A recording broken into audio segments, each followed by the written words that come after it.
Tonight, a Wiregrass Animal Shelter serving the community for almost 40 years is at risk of closing its doors for good. The shelter now asking the community for help staying open and taking care of their dogs and cats. WDHN's Brian Boggiano is in Enterprise with the latest all new at 10. SOS Animal Shelter here in Enterprise, a lifeline for cats and dogs across the Wiregrass. But now rising costs, threatening layoffs, possibly even closing the facility itself.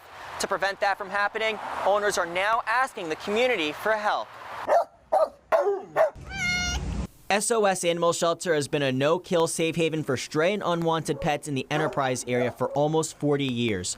But as the cost of food, operations, and medicine continue to rise, owners say the shelter could close in as little as 2 months.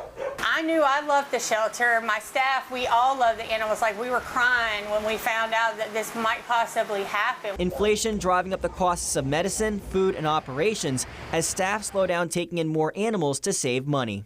Our vaccines have doubled in price, medications have doubled in price, vetting, everything. As stuff was getting higher, donations were still coming in regularly, but not enough to kind of offset the cost of it.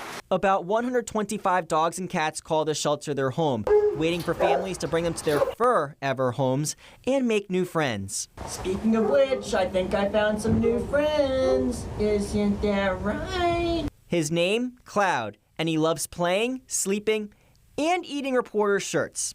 Duke, an American bulldog who survived the All Breeds fire in 2018, has lived at the shelter since.